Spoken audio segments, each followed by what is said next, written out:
Market सर्वे सबसे ज़्यादा ज़रूरी है और ये चीज़ ऐसे है कि वो उसके लिए आपको कोई डिग्री या एजुकेशन की ज़रूरत है नहीं। उसके लिए बस आपको बहुत ढेर सारा कॉमन सेंस चाहिए रहता है, पर कॉमन सेंस सिर्फ नाम के लिए कॉमन सेंस है। फिर मुझे सॉल्यूशन के लिए मैं विकिपीडिया पे पढ़ते बैठा कि क्या हो सकता है, रैंडमली पढ़ रहा था। वहाँ पे मैंने देखा कि चलो कोई तो क्रिप्टो करेंसी बिटकॉइन करके आया है, चलो देखते हैं ये कैसे काम करता है। फिर देखा कि ब्लॉकचेन ये टेक्नोलॉजी के ऊपर ये काम करता है। फिर मैं हर वीकेंड को घर छत्तीसगढ़ रायपुर में छुट्टी ना मना के हर पूरा यूएस यूके स्विट्ज़रलैंड जाके मैं प्रेजेंटेशन देता था कि ये ब्लॉकचेन ये करता है। तब एकदम सादी भाषा में बोलूँ तो जो गलती पहले की थी कि प्रोडक्ट बना के फिर लोगों के पास जाओ, अभी एग्जैक्टली उल्टा।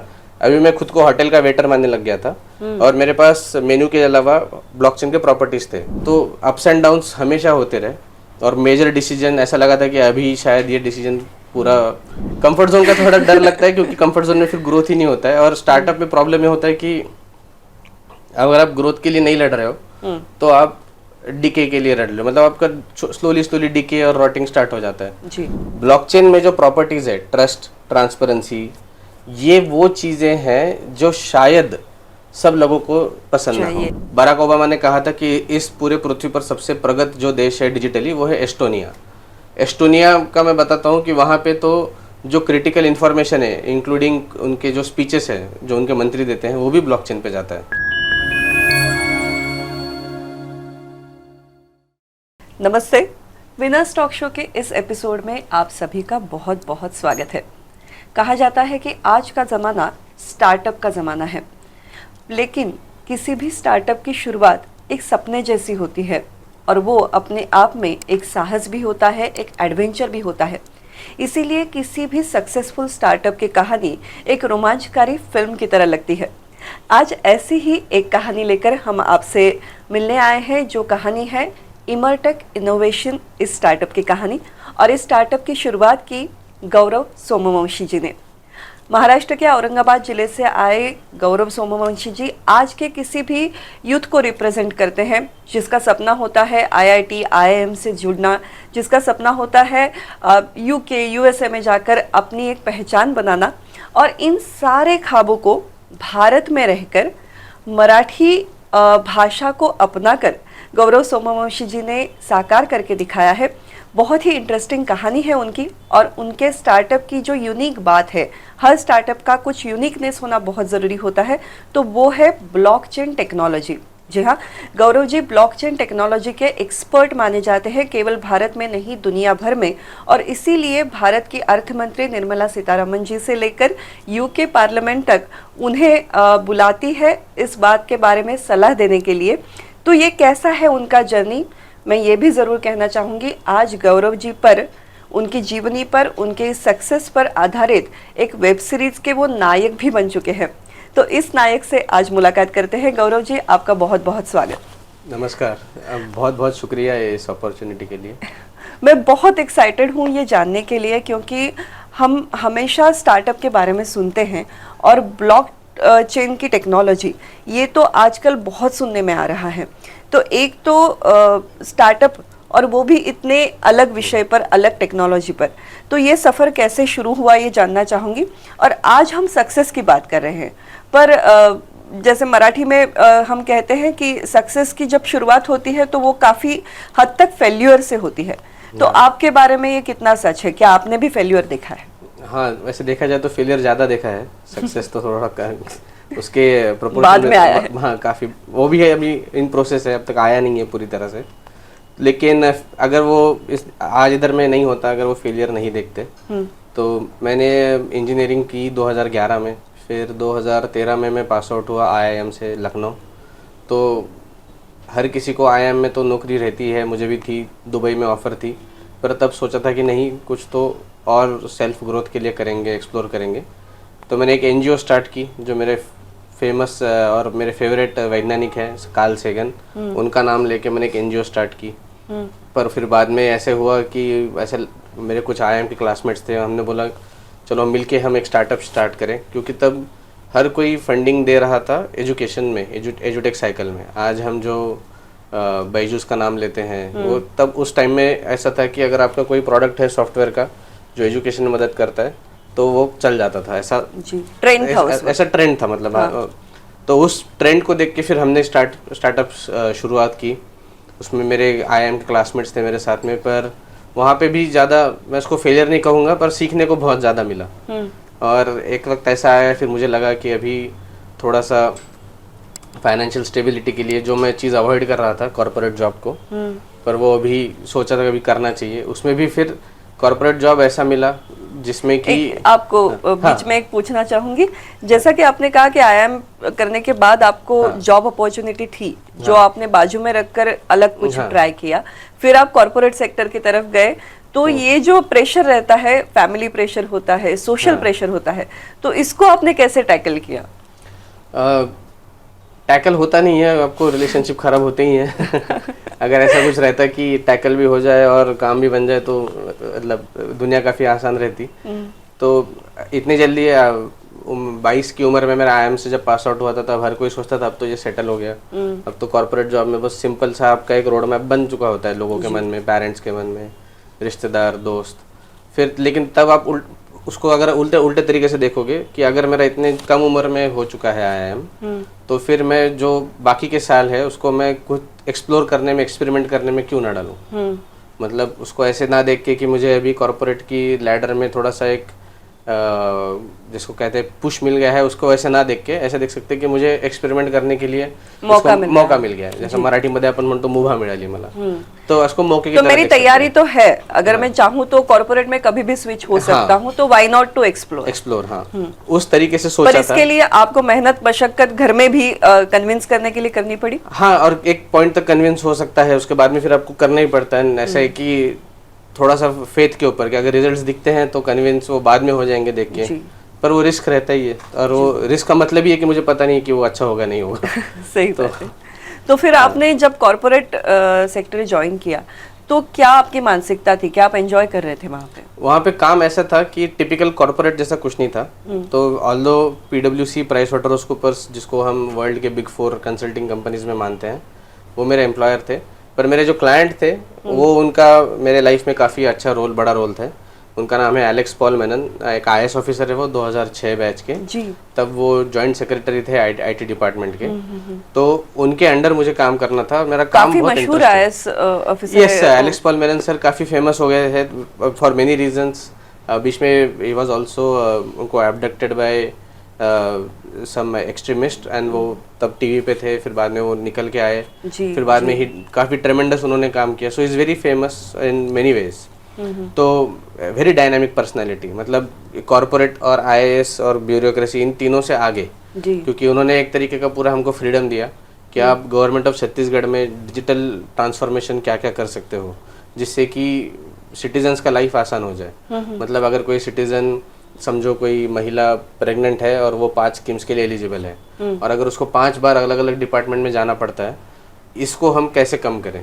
या फिर पैसे अगर जाने चाहिए एक अकाउंट में पर वहाँ पे वो नहीं जा रहे, तो हम ऐसे लीकेजेस को ढूंढ के कैसे ठीक कर पाए। ये करने के लिए क्या करना है उसके लिए 100% फ्रीडम था। अच्छा, प्रॉब्लम तो पता थे हमको कि सिटीजन्स का लाइफ हमको अच्छा करना है। एलेक्स पॉल मेनन सर का पूरा पावर था एंड सपोर्ट था उसमें फिर हमेशा क्या होता है, टेक्नोलॉजी जब कोई भी आता है, अभी हम जो बात कर रहे हैं तो अभी ट्रेंड चल रहा है AI का, चैट GPT आ गया, अभी हर कोई AI की बात कर रहा है जी। तो अगर आप अभी AI में स्टार्टअप खोलोगे तो हर कोई उसमें फंडिंग डालने का देखेगा।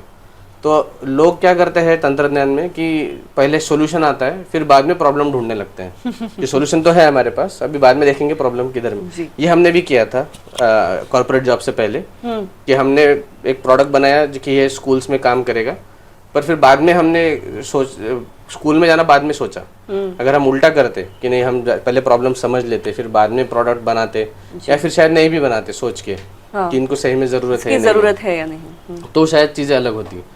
तो ये मुझे लगता है हमेशा होता है कि हम लोग एक सोच लेकर चलते हैं कि मैं ये बनाऊंगा और फिर बेचूंगा। हाँ। पर पहले मार्केट सर्वे बहुत जरूरी है। मार्केट सर्वे सबसे ज्यादा जरूरी है, और ये चीज ऐसे कि वो उसके लिए आपको कोई डिग्री या एजुकेशन की जरूरत है नहीं, उसके लिए बस आपको बहुत ढेर सारा कॉमन सेंस चाहिए रहता है। पर कॉमन सेंस सिर्फ नाम के लिए कॉमन सेंस है। मुझ में भी था नहीं इतना, जो मुझे खुद फेलियर से आया कॉमन सेंस। तो इसीलिए यहाँ पे इतनी सारी प्रॉब्लम्स थी छत्तीसगढ़ में काम करते करते। फिर मुझे सोल्यूशन के लिए मैं विकिपीडिया पे पढ़ते बैठा कि क्या हो सकता है, रैंडमली पढ़ रहा था। वहाँ पे मैंने देखा कि चलो कोई तो क्रिप्टो करेंसी बिटकॉइन करके आया है, चलो देखते हैं ये कैसे काम करता है। फिर देखा कि ब्लॉकचेन टेक्नोलॉजी के ऊपर ये काम करता है। फिर बाद में ब्लॉकचेन के ऊपर सोचा तो ऐसा लगा कि ये जो प्रॉब्लम मेरे सामने खड़े हैं गवर्नमेंट में अभी काम करते करते, तो ये प्रॉब्लम्स को शायद ये टेक्नोलॉजी कुछ तरीके से सॉल्व कर पाए। और फिर वहाँ से फिर ब्लॉकचेन आप शायद भारत में पहले थे ऐसा विचार करने वाले? गवर्नमेंट में जब वैसे हमने पहली बार पायलट्स किए तो जो हमने काम किया वो इंडिया के फर्स्ट पायलट्स थे जी। इनफैक्ट हम हैकाथॉन की बात करते हैं हमेशा तंत्रज्ञान में। हैकाथॉन मतलब कंपटीशन जिसमें तरह तरह के स्टूडेंट स्टार्टअप्स आते हैं, हर महीने में अलग अलग हैकाथॉन्स होते रहते हैं जी।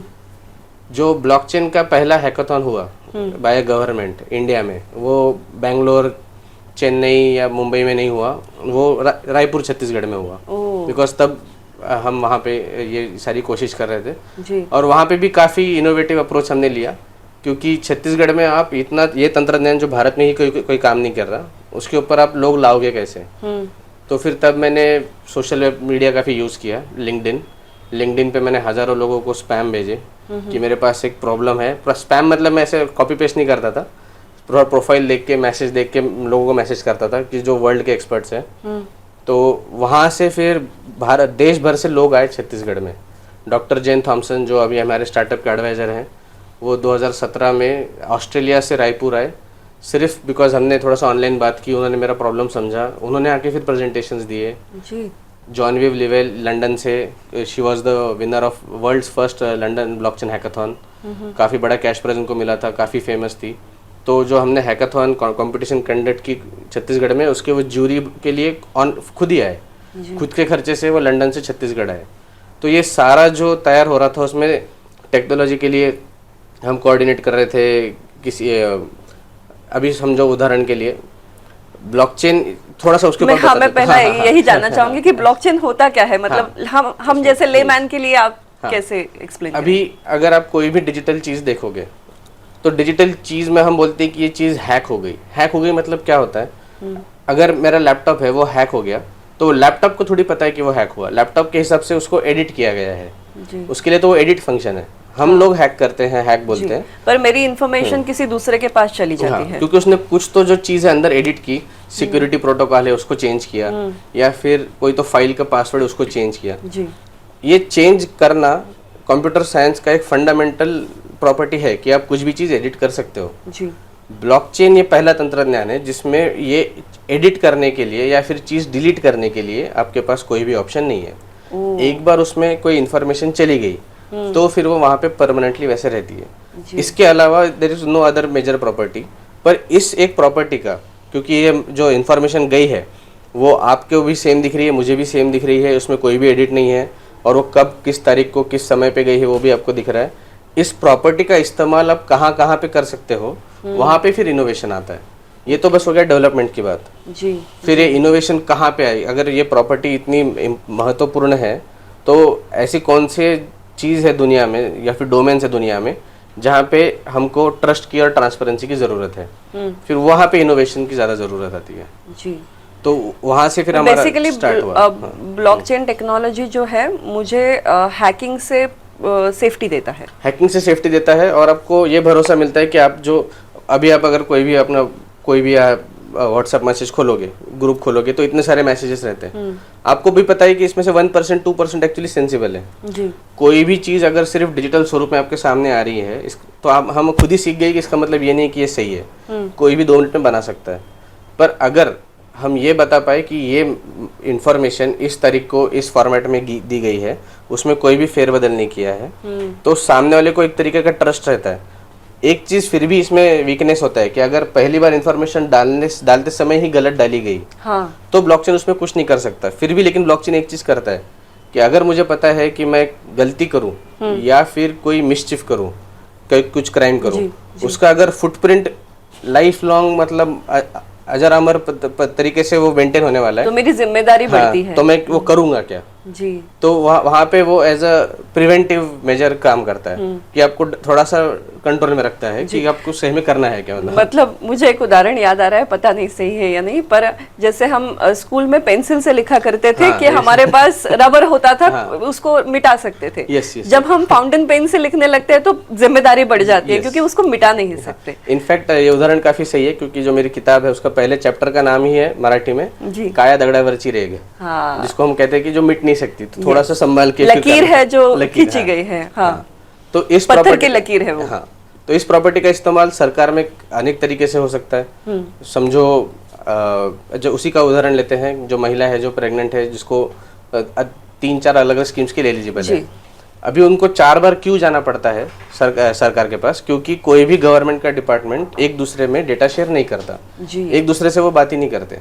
और वो बात इसलिए नहीं करते क्योंकि अगर ये सारे डिपार्टमेंट में एक ही साथ कनेक्ट कर दूं तो हेल्थ डिपार्टमेंट में बैठा हुआ आदमी मेरा इनकम जान सकता है, लेबर डिपार्टमेंट में बैठा हुआ आदमी मुझे कौन से डिसीज हुए वो देख सकता है, किसी को भी कुछ भी इंफॉर्मेशन दिख जाएगा।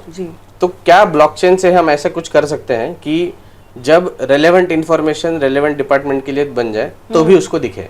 समझो अगर प्रेगनेंसी है और एक डिपार्टमेंट को पता चल गया कि वो प्रेग्नेंट है, तो जो रिलेवेंट डिपार्टमेंट है वहाँ पे ऑटोमेटिक ट्रिगर चला जाए कि ये प्रेग्नेंट है और आप खुद से जाके स्कीम दे दो। मतलब ये उसके लिए इंतजार ना करो कि सिटीजन आपके पास आएगा। ये बहुत ही स्मार्ट टेक्नोलॉजी है। हाँ, और इसमें प्राइवेसी भी मेंटेन होता है जी। और जहाँ पे ट्रांसपेरेंसी चाहिए वहाँ पे आपको ट्रांसपेरेंसी मिलेगी, जहाँ पे प्राइवेसी चाहिए आपको प्राइवेसी मिलेगी।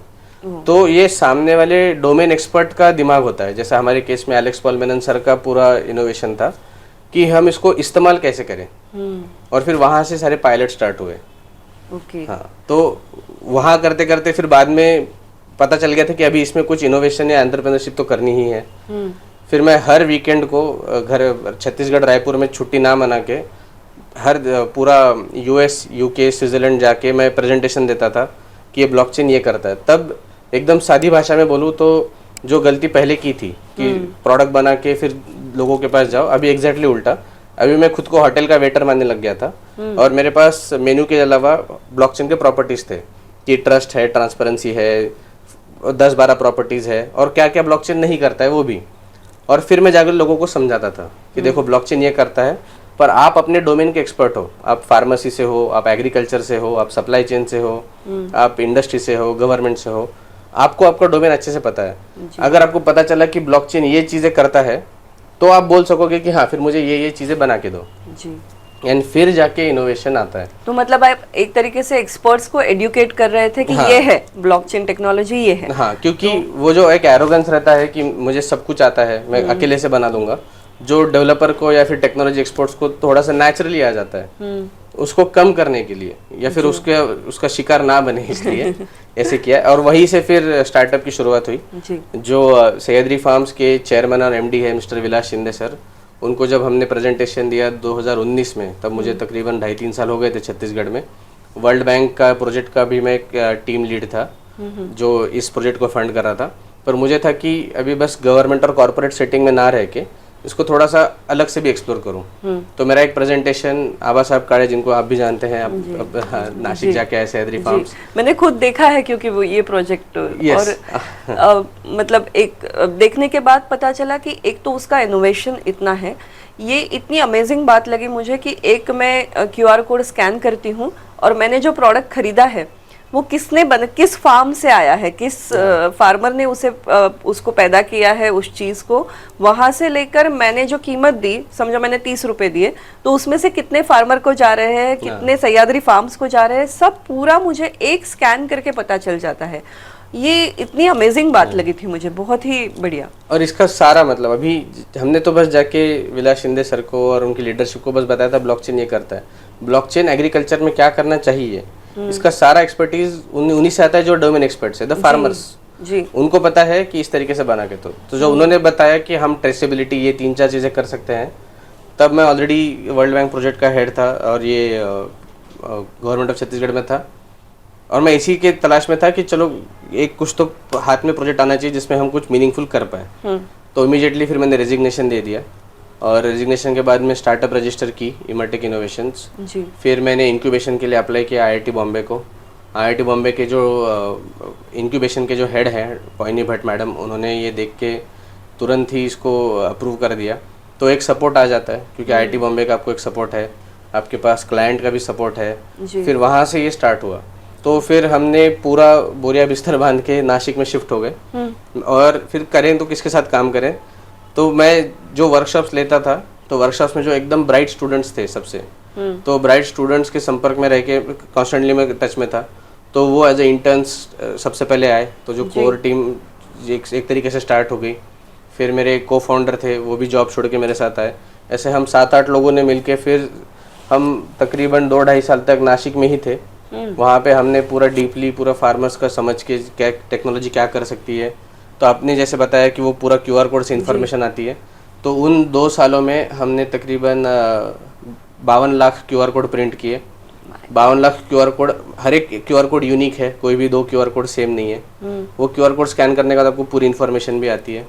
हमने वही प्रोजेक्ट फिर रेप्लिकेट किया कॉटन में, जिसमें कि अम्बेजोगई की ही हमारी ही रीजन के इरफान शेख जो फार्मर है, उनकी फार्मर प्रोड्यूसर कंपनी से कॉटन ट्रैक करके फिर सह्याद्री फार्म्स ने ही इन्वेस्ट किया था टी-शर्ट्स में, कि हम टी-शर्ट के ऊपर QR कोड दें तो क्या हम ट्रेसिबिलिटी दे सकते हैं कि फार्मर कौन है। फिर वो प्रोजेक्ट किया। फिर ये सब करते करते फिर हमको लगा कि और ब्लॉकचेन को कहाँ एक्सपेंड कर पाए जी। तो करंटली हम एग्रीकल्चर के लिए महाराष्ट्र गवर्नमेंट के एग्रीकल्चर डिपार्टमेंट के ऑफिशियल वेंडर हैं। पर एग्रीकल्चर के अलावा हम क्या कर सकते हैं, वो एक्सप्लोर करने के लिए फिर बहुत बड़ा निर्णय वापस लिया हमने कि 1.5 साल पहले हमने सोचा कि अभी हम सभी जानते हैं कि पूरा महाराष्ट्र का जो सेंटर या फिर पूरे इंडिया का जो मेन सेंटर है वो यहाँ है, जहाँ हम बैठे हैं मुंबई एरिया में। तो अगर हम वहाँ पे आए तो शायद और टेक्नोलॉजी को और बड़ा स्कोप मिल पाए। फिर यहाँ पे तकरीबन 1.5 साल आया। तो अप्स एंड डाउन्स हमेशा होते रहे, और मेजर डिसीजन ऐसा लगा था कि अभी शायद ये डिसीजन पूरा फेल हो जाएगा। तो मुझे लगता है आपको कंफर्ट जोन पसंद नहीं है। कंफर्ट जोन का थोड़ा डर लगता है, क्योंकि कंफर्ट जोन में फिर ग्रोथ ही नहीं होता है। और स्टार्टअप में प्रॉब्लम ये होता है कि अगर आप ग्रोथ के लिए नहीं लड़ रहे हो तो आप डीके के लिए लड़ लो, मतलब आपका स्लोली डीके और रॉटिंग स्टार्ट हो जाता है जी। क्योंकि ये वैसे कंपनी नहीं है कि मेरे पास 6000 एम्प्लॉयज है कि 10-12 बिल्डिंग है, वैसा नहीं है जिसमें कि चलो एक तरीके का सरकारी होता है, वो तो बड़े बड़े जो कॉर्पोरेट्स होते हैं वो चल जाते हैं वो जी। यहाँ पे अगर मैं ग्रोथ के लिए ना लड़ूं तो स्टेबिलिटी भी नहीं मिलती है, ऐसा है। तो ऑप्शन ही नहीं है। आपने मराठी में एक बहुत ही बढ़िया किताब लिखी है, साखळीचे स्वातंत्र्य। बहुत ही बढ़िया किताब है, और मुझे ये इतना अच्छा लगा कि एक रीजनल लैंग्वेज में आज की टेक्नोलॉजी के बारे में लिखना बहुत कम बार होता है। तो इस किताब को काफ़ी सराहना मिल रही है सभी से। क्या ये किताब इंग्लिश में भी, हिंदी में भी है, या आप लाने के बारे में सोच रहे हैं? जो हमारे पब्लिशर है वो प्लान कर रहे हैं जी। लेकिन इसका पूरा जो पर्पस था वो ये था कि ब्लॉकचेन तंत्रज्ञान ये वैसा तंत्रज्ञान है नहीं जो आप बस बैठे रहोगे तो आपके पास कभी ना कभी आ जाएगा। मतलब अभी हम में से किसी ने AI के ऊपर काम नहीं किया, पर अभी हर कोई चैट GPT पे जा सकता है। हाँ। तंत्रज्ञान हमारे पास आया, हम नहीं गए तंत्रज्ञान के पास जी। ब्लॉकचेन में जो प्रॉपर्टीज है, ट्रस्ट, ट्रांसपेरेंसी, ये वो चीजें हैं जो शायद सब लोगों को पसंद ना हो, हाँ, या हाँ, सब लोगों हाँ, सब लोगों को ना, मतलब टॉप डाउन में आपको चाहिए क्या, मतलब आइडियल सिचुएशन में तो सभी चाहते हैं, पर आइडियल में होना चाहिए, पर इन रियलिटी सबको वो हाँ, होना चाहिए अलग है, लेकिन अफोर्ड नहीं कर सकते। हाँ, तो इसके लिए अगर इस तंत्रज्ञान को हम एज अ मासेस ना समझे, कि अगर हम लोग ना बोले, सब लोग मिलके, उदाहरण देता हूँ कि बराक ओबामा ने कहा था कि इस पूरे पृथ्वी पर सबसे प्रगत जो देश है डिजिटली वो है एस्टोनिया। एस्टोनिया का मैं बताता हूँ कि वहाँ पे तो जो क्रिटिकल इन्फॉर्मेशन है, इंक्लूडिंग उनके जो स्पीचेस है जो उनके मंत्री देते हैं, वो भी ब्लॉकचेन पे जाता है। मतलब इस तरीके का ट्रस्ट और ट्रांसपेरेंसी वहाँ पे मेंटेन होता है। कोई भी क्रिटिकल गवर्नमेंट की फाइल हो वो ब्लॉकचेन पे जाती है, मतलब कि वो उसमें कोई भी अफरा तफरी फेरबदल का कोई चांस ही नहीं रहता। तो ये चीज़ बड़े बड़े कॉरपोरेट्स या फिर सरकारें तब अपनाएंगे जबकि मास अवेयरनेस भी होगा, जब मासेस भी बोलने लगेंगे कि नहीं, हमको थोड़ा हम किस बलबूते पे विश्वास करें कि ये इन्फॉर्मेशन सही है या फिर गलत है जी। इसीलिए फिर वो मराठी में लिखना स्टार्ट किया जी। जैसे आज हम राइट टू इन्फॉर्मेशन के बारे में बहुत बात करते हैं, तो इसका ये डिजिटल वर्जन शायद ब्लॉकचेन टेक्नोलॉजी, इसीलिए मराठी में लिखने का मुख्य उद्देश्य था। और उसके लिए मैं लोक सत्ता और सकाळ एग्रो वन का आभारी हूँ, क्योंकि उन्होंने हर थर्सडे को लिखने के लिए एक मुझे सत्र दिया, कॉलम दिया। जी। तो मैं पूरा साल भर तकरीबन 52 आर्टिकल में पूरा स्टोरी से बना पाया कि तंत्रज्ञान क्या करता है, कैसे करता है, पूरी दुनिया भर में लोग कैसे कर रहे हैं। क्योंकि दो चीज़ें थी, एक तो मास अवेयरनेस ज़रूरी है इस तंत्रज्ञान के लिए, नहीं तो ये तंत्रज्ञान 5-6 साल में मर जाएगा। इतना भी क्लियर कट है, क्योंकि बहुत सारी अच्छी चीज़ें आती रहती हैं, पर वो अच्छी चीज़ें ऐसा है ही नहीं कि वो सफल ही हो। जी। तो वो सफल या असफल होने के लिए आपको थोड़ा सा मार्केटिंग अवेयरनेस इसका जो ज़रूरत है, वो सबसे बड़ा क्रिटिकल अहम जी। किस्सा है इसमें से। और वहाँ से काफ़ी अच्छा रिस्पॉन्स भी आया, मतलब बड़े बड़े ऑफिसर्स ने, मिनिस्टर्स ने मुझे बुला के बताया कि हम क्या कर सकते हैं तंत्रज्ञान का। तो वो एक अच्छा इनिशिएटिव आया। एंड आपके जैसे इनिशिएटिव है विनर स्टॉक, तो इस तरीके से भी काफ़ी मदद होती है, हम मासेस तक पहुंच पाए कि देखो तंत्रज्ञान ये करता है, ये नहीं करता है, अभी आप बताओ कैसे आगे बढ़े। आपके स्टार्टअप को लेकर 2 सवाल मेरे मन में है। पहला ये पूछना चाहूँगी कि जैसे आपने कहा कि आईआईटी मुंबई जैसी एक संस्था पहले दिन से आपके साथ थी, स्टार्टअप के साथ, तो ये कैसे मुमकिन हो पाया? अभी हमको बहुत, जब हम ज़्यादातर हम कहेंगे टियर 2 सिटीज़ या फिर मराठी, जैसे मेरे बैकग्राउंड है, वहाँ पे हमको लगता है कि अगर मुझे कोई चीज़ स्टार्ट करनी है तो पहले दिन से ही मुझे पैसे कमाने हैं, मुझे पहले दिन से ही धंधा स्टार्ट करना है। पर हमको ये नहीं पता रहता है कि बहुत सारे अपॉर्चुनिटीज़ और सपोर्ट सिस्टम है हमारे लिए। जैसे कि अगर आप स्टार्टअप इंडिया के अंदर रजिस्टर हो गए तो आपको DPIIT का सर्टिफिकेट मिलता है। स्टार्टअप सिर्फ वो नहीं रहता कि मैंने कंपनी बना ली, उसके लिए आपको अलग से रिकग्निशन भी चाहिए। उसके लिए फिर मुझे टैक्स बेनिफिट मिलते हैं।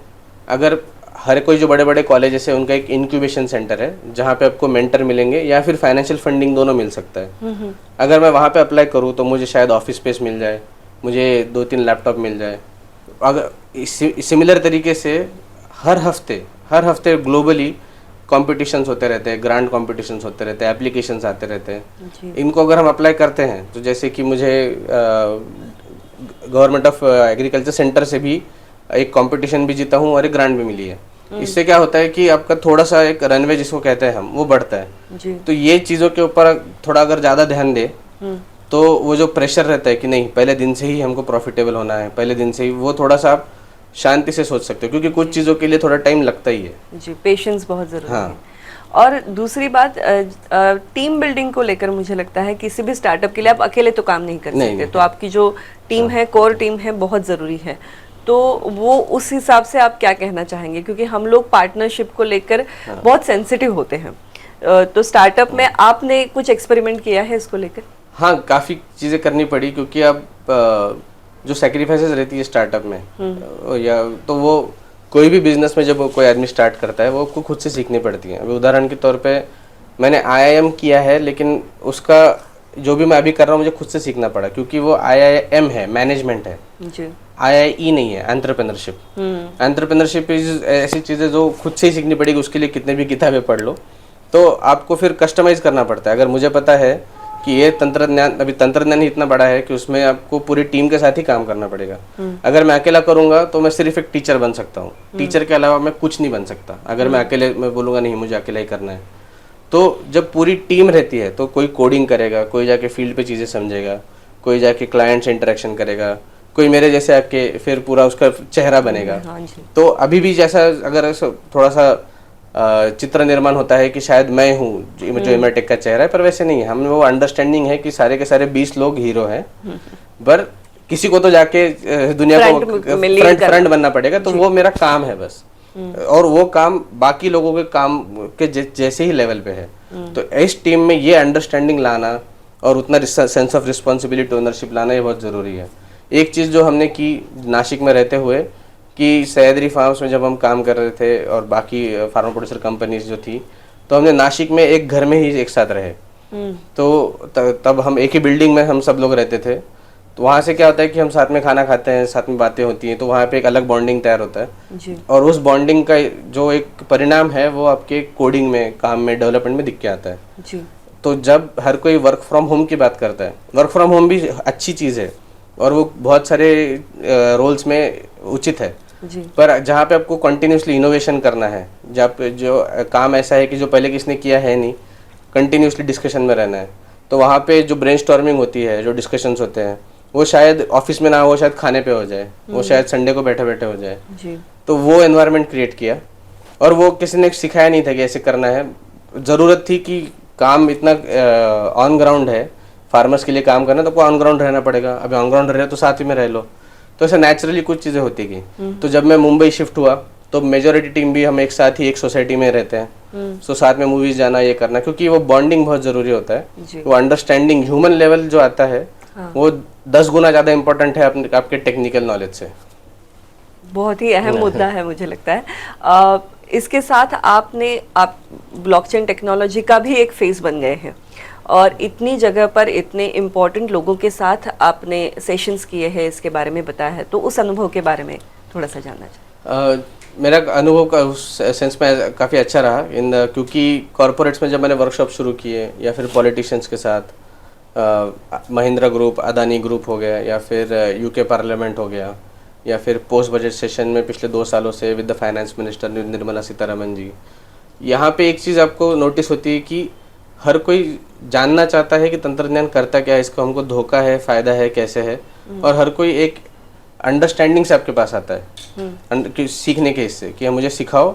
और मेरा हमेशा तजुर्बा ये रहा है कि सामने जब मैं किसी को सिखाता हूँ या फिर सिखाता हूँ मतलब बस बताता हूँ, मतलब सिखाना तो थोड़ा बड़ा वर्ड हो गया, तो उनका अंडरस्टैंडिंग ब्लॉकचेन के लिए ज़्यादा बड़ा होता है मेरे मुझसे, क्योंकि उनका डोमेन नॉलेज बहुत बड़ा है। तो वो इमीडिएटली इसका लॉन्ग टर्म इफेक्ट देख सकते हैं कि अच्छा अगर ये तंत्रज्ञान ये करता है तो फिर ये ऐसे ऐसे 10 चीज़ें होंगी जो मैं नहीं देख सकता।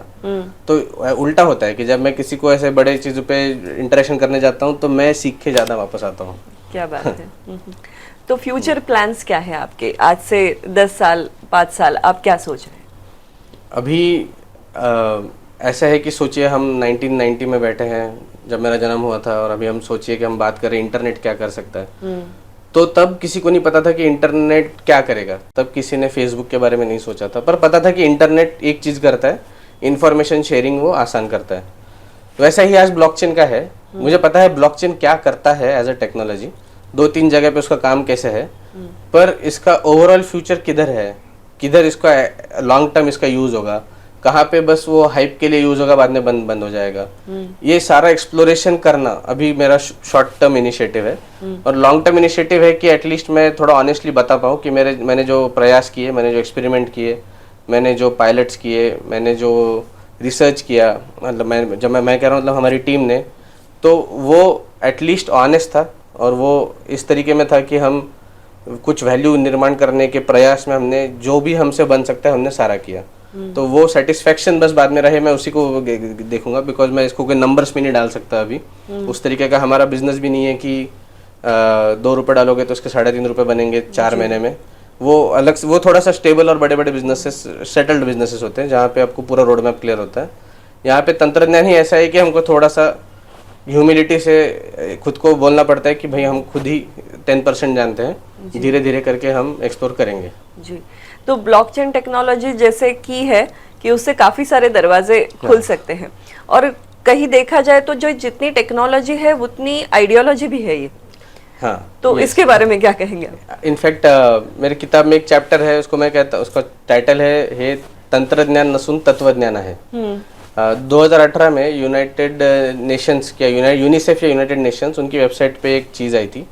उन्होंने कहा था कि ब्लॉकचेन तंत्रज्ञान इतर तंत्रज्ञानों से अलग क्यों है, क्योंकि अभी इस तंत्रज्ञान के आने के वजह से लोग अभी ये पूछने शुरू कर दिए कि आप ये इंफॉर्मेशन ट्रांसपेरेंट क्यों नहीं कर रहे। हाँ। अगर मैंने ये शर्ट खरीदा है समझो 1000 रुपये में, तो ये 1000 रुपये में से किसको कितना कितना पैसे जा रहा है, फार्मर्स तक कुछ जा रहा है कि नहीं। अगर मैं कोई सरकारी रिकॉर्ड देख रहा हूँ तो क्या मुझे पता चल पाएगा कि ये लैंड रिकॉर्ड में जो डिस्प्यूट है वो कब शुरू हुआ। वो ट्रांसपेरेंसी, तो वो जो सवाल जो खड़े किए हैं, ट्रांसपेरेंसी, ट्रस्ट, पूरा विश्वास और पारदर्शिता, वो सवाल नहीं जाएंगे। तंत्रज्ञान कल रहे ना रहे, कोई शायद बेहतर तंत्रज्ञान आएगा, ब्लॉकचेन 2.0 आएगा, 3.0 आएगा, वो चलते रहेगा। पर जो सवाल खड़े गए हैं, तो वो आर्टिकल में इतना अच्छा दिया गया था कि ये फिलोसॉफिकल टेक्नोलॉजी है, बिकॉज अभी लोग पूछने लग गए, वो आप कैसे दोगे वो उनको नहीं जाना, वो तो आपकी एक्सपर्टीज है। हाँ, पर आप दे क्यों नहीं रहे, तो वहां से वो स्टार्ट होता है। तो उस सेंस में ये फिलोसॉफी के तौर पे आप देखोगे तो ज़्यादा समझने में आसानी होगी। आपने इतनी सारी नई नई चीज़ें हमें बताई, और बेसिकली आपसे बात करते हुए हमने उस पैशन को महसूस किया है जो मुझे लगता है हर स्टार्टअप का बेसिक इंग्रेडिएंट होता है। तो आपकी आगे की तरक्की के लिए आपको ढेर सारी शुभकामनाएं। धन्यवाद। Thank you.